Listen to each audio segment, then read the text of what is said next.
Welcome back to the High Vibe Life podcast with me, your host, Moira Cassava. And I have a guest on the show today that I have been wanting to get on the show for literally probably the last at least couple years. Alicia Erickson, welcome to the show. Oh my gosh, that's awesome. Really? A couple of years? Thank you. Yes, I've been following you on Instagram. You're literally such a freaking boss. Aww. I mean, there are a few people in the health and wellness space that I really trust, right? So you've built that trust with me. Yes. That I just hang on your every word. I love seeing your life. I love seeing what you're sharing.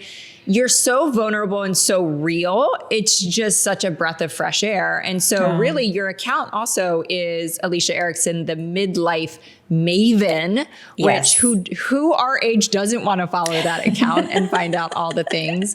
So I'm really excited to have a conversation today. Even some of the things you posted literally in the last couple of days, I'm like, I can't wait to ask her this. I can't wait to ask her this. Yeah, I can't wait to talk about it. I have tons of questions. Oh my gosh, I'm before excited. we dig into all that kind of present day life and questions that so many women our age have, can you give me the backstory on like, how did you end up being this social media, superstar, having this platform? We all know when it's real, and it's so real with you. What was the back journey behind that? What led you here? I'll try to condense it as much as I can. But it's kind of crazy, honestly. Really, things started taking off in the last 2.5 years for me. And I never really anticipated everything that's happened up until this point. It's been I'll count it a huge blessing. It's been amazing. I've always loved social media. I think social media is a great way to connect. And even when I didn't have any kind of following, it was something that I was very consistent with because it was a creative outlet for me. I loved, like I said, connecting with others through social. And I would just share my life. And I actually was a portrait photographer before this for about 13 years. Okay. And I love that. I love the flexibility with raising kids, but I've always been into health and fitness. It's always been a priority for me. It's always been something that's super important. And so it was always in that flow of things that I shared on my socials was my health and fitness. But when I turned 45 is when I decided that was my first kind of big step when I decided to get sober. And people always think, oh, you got sober. Were you an alcoholic? I do not consider myself an alcoholic. I consider the fact that I just really did not like my relationship with alcohol. And I wanted to change that. And I had a love-hate with it. And it took me a minute, but I started to share about that. And I think that other women really started to resonate with that. And then a few years later, at age 48, 49, I was looking into becoming an empty nester, and this was going to be a big life change, big chapter change. And I thought to myself, I've always really been into this health and fitness. I really want to dig in and see what I'm made of. I really want to see what I'm capable of doing. My kids are gone. I can really focus just on what I want to do, what interests me. And I really, truly locked in. And I started sharing. And as I always was sharing, I was just sharing, and I kept sharing, and I was very consistent with my sharing. And I thought to myself, if I can help one person, if I can affect 1 or 2 people today and make their life better and make them feel seen and not feel guilt or shame around whatever it is that they're doing in their life and just feel seen and heard, then my job here is done. I wasn't necessarily at that point because I've been sharing for years and years and years and years. I mean, we're talking years of consistently sharing on socials. And all of a sudden, my stuff started just taking off. And I mean, my transformation was pretty notable. The things that I changed a few things, and my body absolutely responded like crazy to what I was doing. Gosh. And so people were just like, what are you doing? What is she doing? Yeah. What is going? And all of a sudden, a couple of reels just started overnight stuff started taking off, and my account started taking off. And I was looking at my phone. I was thinking, why are all these people following me? Like, I don't even know. I don't know why so many people are following me. And I said, well, I'm going to be super consistent because obviously there's a need here for women in this age group, in this time of life, to be seen, heard, and represented. And so I'm going to full on lock in with this because it was actually something I was already moving towards. I was wanting to phase out of doing photography and go into, I was already in the process of becoming a certified personal trainer, getting my certifications, getting my website set up, my email marketing. Like I was getting everything all set up. It was all like all the wheels were already in motion. And then everything has started happening. So it was all so meant to be because it all came together so seamlessly. It was like, oh, okay, this is what's supposed to be happening. This is the next chapter. This is what's going on. Yeah.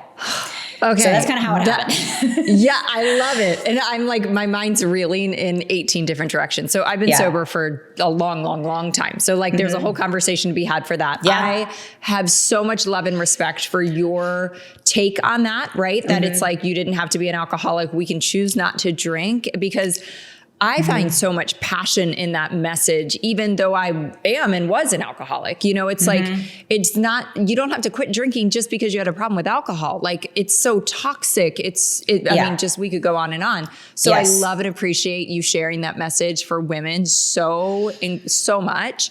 Yeah. The other, and then my brain split in two places here, which I bet your brain is in these two camps all the time. So I'm like, okay, I have so many questions about the health and the fitness and the changes and the physical personal journey you had, but also like the entrepreneurial side, right? Like how, because you and I both know it is so intended when things just happen, right? You're putting the work in. It's not magic. You're not sitting back and it's all happening magically. You're still putting the action in. Right. But I guess my question is, I serve so many women entrepreneurs that are out there creating the social media content, trying to make the reels, trying to gain the audience. What do you think it was for you that was that magic kind of formula that allowed your content to take off and not just be more content that everybody's pushing out there in the world? Well, I mean, I think there are a few things, but I do believe that people now really want to see authenticity. And people, you know, they'll regularly say to me when they meet me in person, "Oh, you're just like you are on your socials." And I say, yes, because what you see is what you get. What I share is who I am. You're not going to see, I don't use filters. What you see on social media is what you're going to meet in person. And so I share, and like you said, I'm vulnerable. I share things that maybe not everybody is willing to share. I believe there is a creative side to it, a creative aspect to it. There is something to be said for looking at what your audience really, what really hits with your audience and what they really respond to. So I do think that, having some creativity, looking at your analytics and looking this post really resonated. This really resonated. People really felt this one. This, we can create more content like this that people really, this going to feel, this going to sink in. And then just being vulnerable, like always being me, always being 100% true to me. So I mean, that's, and then also, I don't know if you've read the book Atomic Habits by James Clear, but he talks about the iceberg effect or the ice effect, where you can work and work and work and work and work and feel like nothing is happening. And it's compounding, you might, have the room heating up and the ice isn't melting and it's 30 degrees. And it's like, I've been heating this room up for so long. Well, it's not 32 degrees yet. So the ice isn't going to melt yet. It's that same compound effect where you're always going to have to put in way, way, way, way more work than you think that you're going to have to put in to see those results. And you might have to pivot a couple of times in there, but it's going to take way more effort than you think to reach any kind of certain level that you're trying to reach. It's going to be a lot of work and a lot of moments of, is this even worth it? Should I even keep doing this? I don't know. Is anybody listening? Does anybody care? It's a lot of that that goes on too. But it's going to be way more work than you anticipate. So good and so honest and so real. And like, that's the reality check. Like, just keep going. Yes. I think, and correct me if I'm wrong, I feel like the thing that probably allowed you to keep going was something you said in the very beginning, which I feel like is radically different. And this is even a gut check for me. Like, many of us do not love social media. There's a lot of content creators out there that are like, oh, I hate social media. And when you're trying to create content from that energetic space and you're not really doing what you said in the beginning, like you just wanted to serve, you just wanted to connect, you just wanted to help. If you could just help one person, going onto social media and creating content every day from that space is radically different than just creating content for the algorithm that creates a sale, right? 100%. Yeah. Yeah, 100%. Yeah. I don't know if I think that I'll say this right. If you've read the book by Angela Duckworth called Grit, and it's Who Has Grit, and it's grit is passion plus perseverance. Like you have to have a passion for what you're doing and then perseverance over the long haul. And it's when those two meet, that's grit. And that's where you keep going and keep going. If you don't have a passion for it, I mean, I truly had a passion for it. And to me, it was, again, not just about the algorithm, but it's about connecting with people and helping people, like truly helping people. So. And that can be felt, right? It can be felt in every Instagram story. It can be felt in every reel that you're making. Like when your heart is truly positioned to help the person on the other side, it's not only created differently, but it's received so differently. 100% agree. Yeah. There is, I believe 100% there is an energy to the content that you put out there, and people can feel that. People absolutely 100% feel that. So let me ask you this question, because it's one thing to create content for like reels or carousels or whatever that is. And this might be a personal question. That's fine. It's hard every day. And I know that I talk to women about this all day long. It's hard to always find that like that energy, I guess, or that even like that, I gotta get on my stories and share really the behind the scenes every single day. And as I'm saying this, it's probably because we feel like we need to be like super energetic and and put on the show. And what you're probably going to say is, no, you just go on there every day, no matter how you're feeling, and you just be you, right? Yep. Is that it? Is that the answer to being consistent? Yep. Just doing it. Don't think about it. Don't put emotion into it. Just do it. Just show up. Just be there. Yeah. And you know, the more you do something, the more just second nature that it becomes. Yeah. It's always hard. It's always a learning curve. It's always that process of, this is really difficult. And then pretty soon, all of a sudden you're like, this is just what I do. It's just with anything that you're learning to do. And once you've got it nailed down, it just feels like second nature. It doesn't feel like that much of an effort. That's incredible. Yeah, I love it's that. all the repetition. It's putting in the reps. Yeah. You know? Yeah. It's just like in the gym. It's no different than the gym. Yep. So staying on this side of like the entrepreneurial side before we pivot to your personal journey. Yeah. What did that look like in the beginning? How were you first monetizing your social media that started to grow? And then what did that grow into? What does it look like now? Okay. So at the very beginning, obviously I was just getting started, and I was doing my lifts in an app called Playbook. And there are lots of different creators inside of this Playbook app, but it basically gives you the workout. It gives you your sets, your reps, exactly what movements to do in exactly what order. It gives you the exact program. And I thought, this is awesome. But I don't really see very many women my age in this app as creators in this app. And I said, guess what? I'm going to get my certifications, and I'm going to go ahead and sign up and be a creator. And I'm going to make my own programs so other women can follow me and my programs in this app, because I don't see any other women doing this. So if nobody else is doing it, I'm going to do it. So So it was crazy because this was all happening as my social media was taking off. I literally in December of 2023 had, I think, 4,000 or 5,000 followers. And then by March I had 300,000.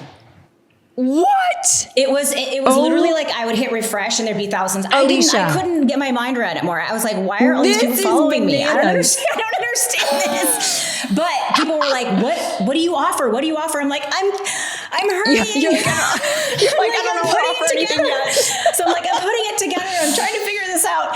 And so I launched my first program ever in Playbook in February. And in fact, right as that was happening, as my social media is taking off, the founder and CEO of Playbook, Jeff Cahill, he reached out to me and he said, Alicia, you are really taking off. You're doing amazing things. We want to work with you. We want to coach you. We want to help you. And so so Jeff has literally been, him and the whole entire team at Playbook have been catalysts at helping me build out my app, I have subscriptions in my app. I have one-time purchases. I have all my recipes. I have all kinds of content in my Playbook app. Then they've helped me set up group coaching. So now I offer group coaching, which is kind of a next level of accountability, there's more curriculum, deeper understanding around nutrition, mindset, all that. And then now they're helping me roll out more VIP exclusive coaching. So they've helped me roll out all of my offerings.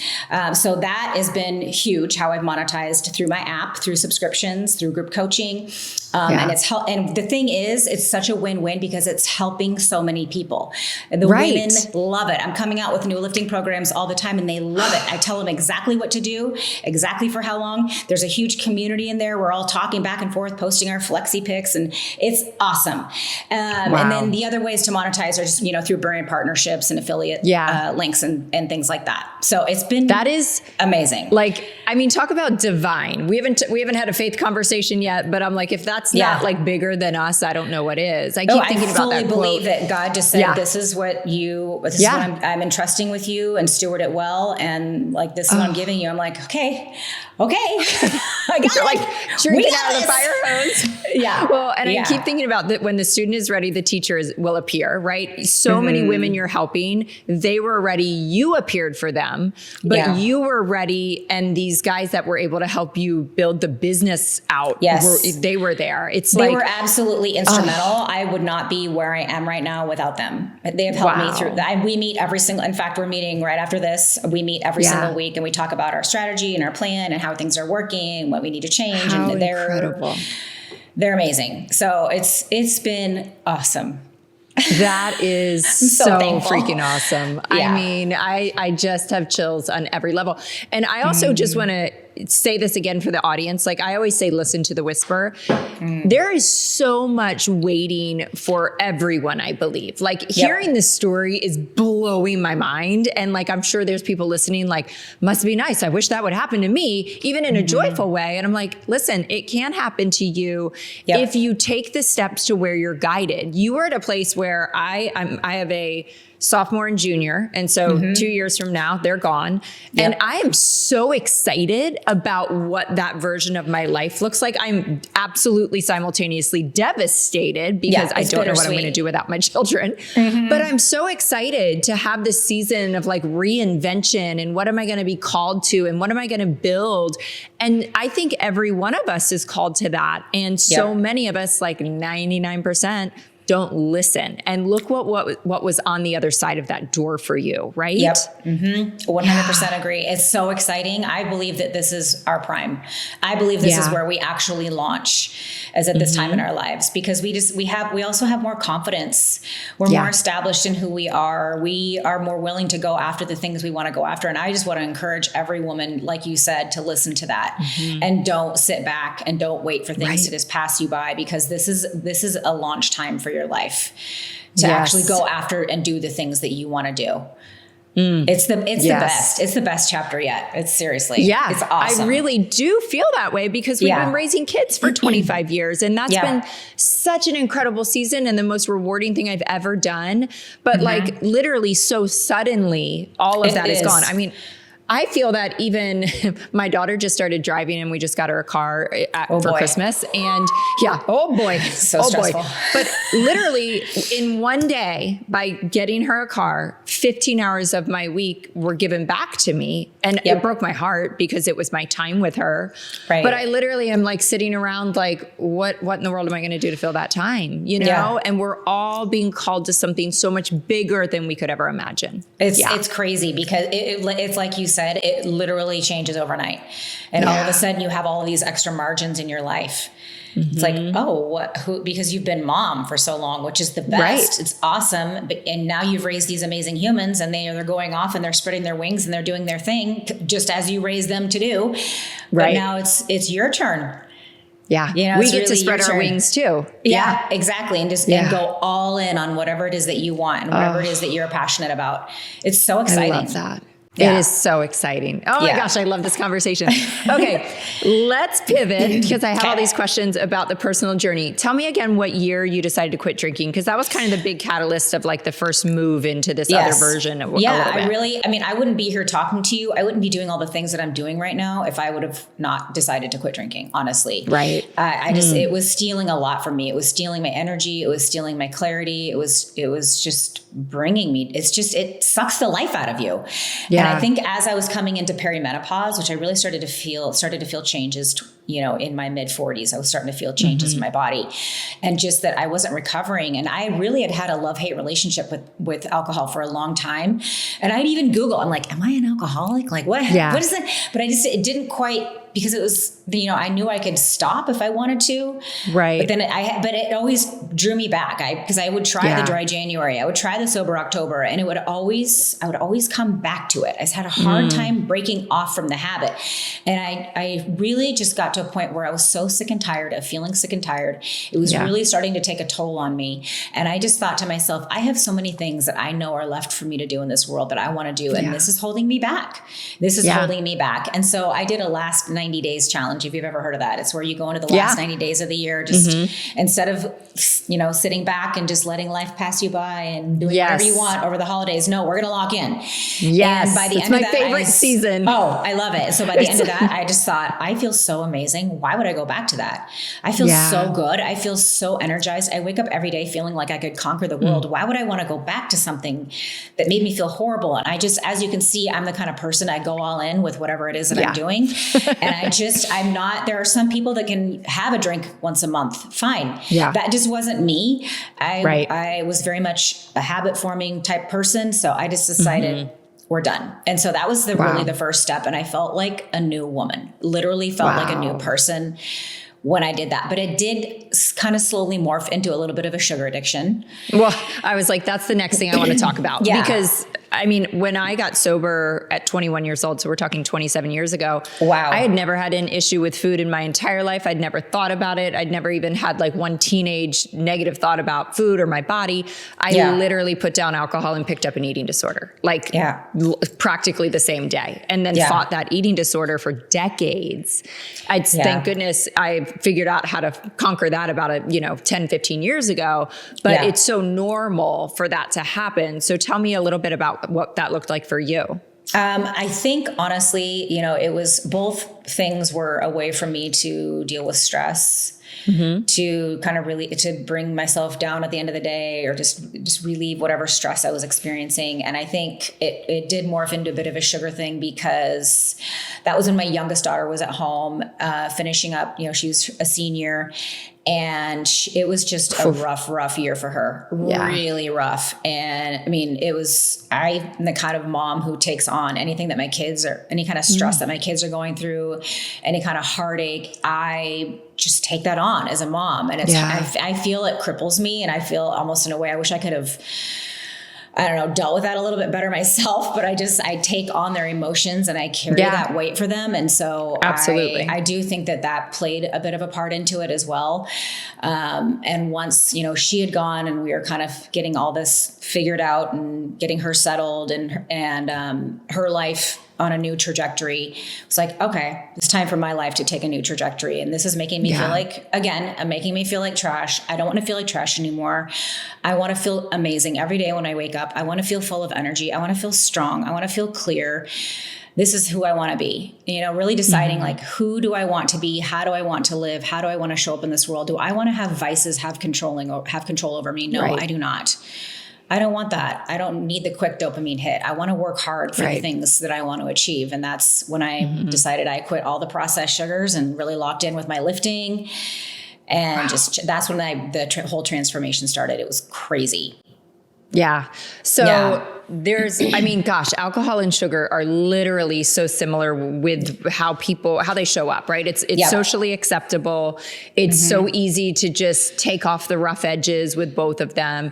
It's also so incredibly hard to quit because they just kind of seep in everywhere, right? Like alcohol is everywhere. I've gone the no sugar thing a million times in my life, and it's so easy to fall back in, Yes. So can you tell me a little bit more? Because I feel like almost every woman I know is always trying to cut out like sugar and gluten and things like that. And we just end up pulled back. So what did that actually look like? Like, what are your tactical tips to this is how you do it? You've seen my sweet dupes if you've seen my reels on my sweet dupes, but I to me, it's about not absolutely cutting out everything. I follow macros, if you're familiar with that, but it's about fitting in the foods that you love. I'm about 80-20. So, or maybe 70-30 some days, but mostly whole, one ingredient foods and then some flex foods.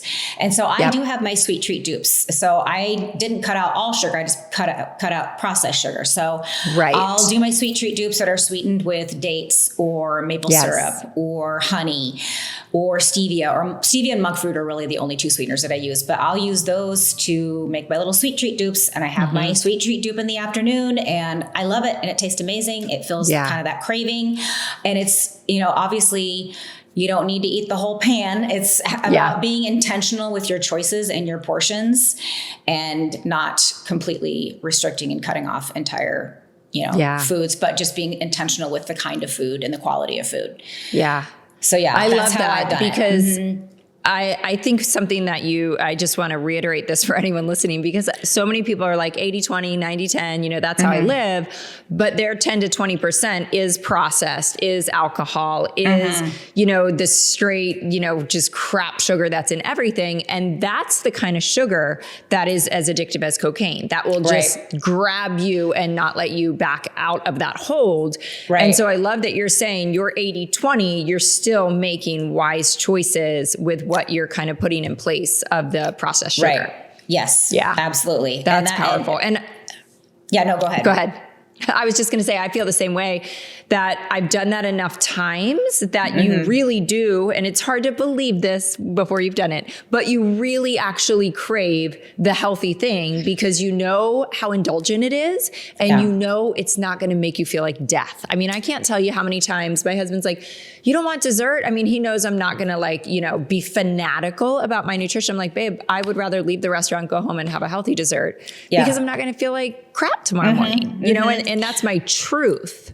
Exactly. Yeah. And I think that's the thing, because, people will ask me, don't you have cheat meals or don't you do cheat days? And I say, I love everything that I eat. I enjoy the food I eat. And to that, what you said, your taste buds do adapt. And so you'll actually start to learn to crave my raspberries, you crave your healthy foods too. But I don't feel the need to go off what I'm doing because I love what I eat. I love how it makes me feel. I love my energy more than anything. So why would I want to put something in my body that's going to make me feel lethargic, inflamed, like trash? Why would I want to feel that way when I feel so good? And I think so many people have a hard time understanding that you could feel so much. You don't realize how crappy you feel right now. You could feel so much better. You don't realize how much better you could feel. Right. Yeah. It's so true. So and if you haven't seen Alicia's Instagram, please go. We'll put it in the show notes, all of that. But your physical transformation is shockingly amazing. Like, it's pretty crazy. It's so crazy, but it's makes my heart so happy because this happened for you late 40s, awesome. Early 50s. Yes. Yeah. I'm like, this is so badass. Yeah. So do you think that really started when you radically changed your diet, exactly what we're talking about with the processed food? Yeah, I always call it the trifecta, and it's obviously locking in the nutrition. So you got to have your nutrition dialed in, and then lifting weights is the magic holy grail of everything. Putting on muscle will solve 99% of your problems. And then walking. And I think this is just a bit of a mental shift for our age group, for Gen X, because we've just been so conditioned to being cardio bunnies, to not eating enough and not being in the weight room. And so this is just going completely opposite of what we've learned our entire lives. But when I tell you that my body responded, you can see the results. My body responded. But I always like to say this because I see this a lot with ladies in group coaching, is they're not eating enough. I see that a lot, is that I was only in a calorie deficit for 3.5 months. And then I went into eating in maintenance, and I did body recomposition, which if you've seen my body recomposition results, it's like insane. And so I think that's one thing of note, that, calorie deficits are a time and a place, but they have to have an end date. Right. At some point, if you really want to put on muscle, you got to eat in calorie maintenance to really fuel yourself and fuel to build muscles. So Yes. Amen. I love how easy you made that. I love the trifecta. I was like, oh, what's number 3? And you're right. Like walking, and it's it lowers our cortisol. It gets us vitamin D if we're able to do it outside. We can listen to a podcast. We can just be in community with nature. It's the best. We can walk with a girlfriend. There's so much more it gives you in addition to just the body that we're all looking for. Right.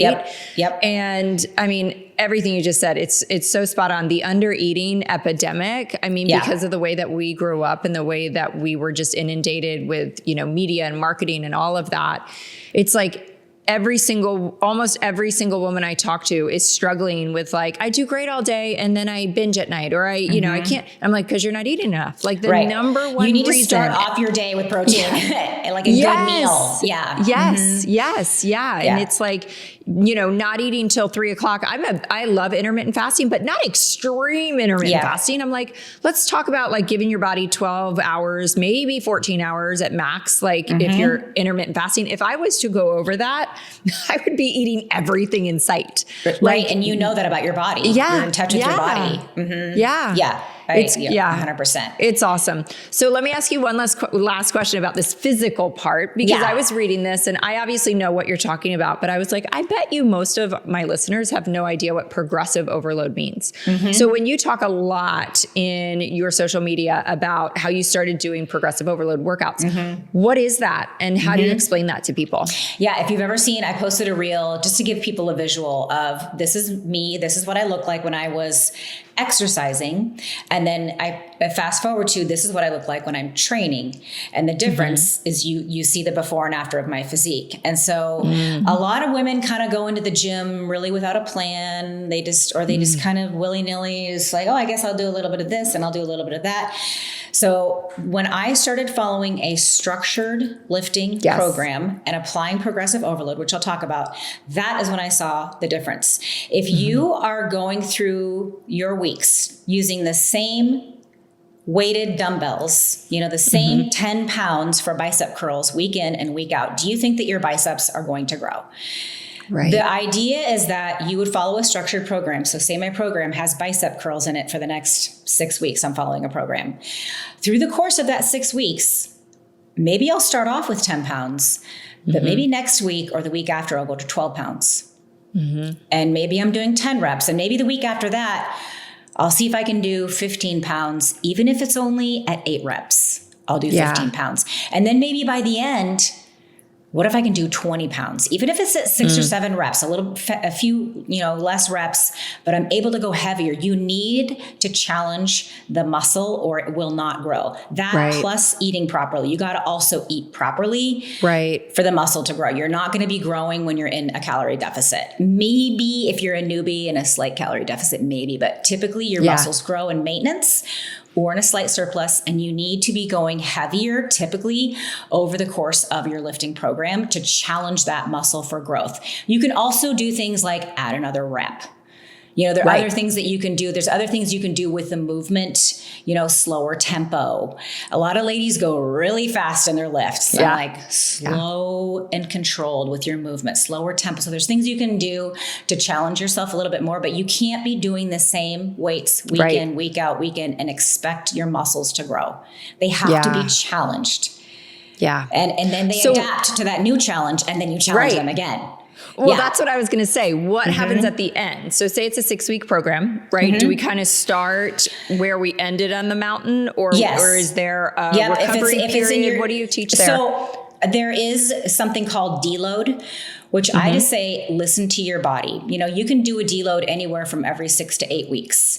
And that's where you do your same lifts, that you're doing, but at 60 to 70% of your typical weight load. So it's actually a perfect opportunity to really focus in on your form and really dial in and get just perfect with your form. But if you're feeling just gutted in your workouts and you're just feeling lower energy and you just can't really push, your body might be saying it's time for a deload week. It's time to take a little week to just take a breather, go a little bit lighter, really focus on form and technique, and then get back to it the next week. But typically in my programs, I'll kind of rotate through the major movements that we're working on, our focus.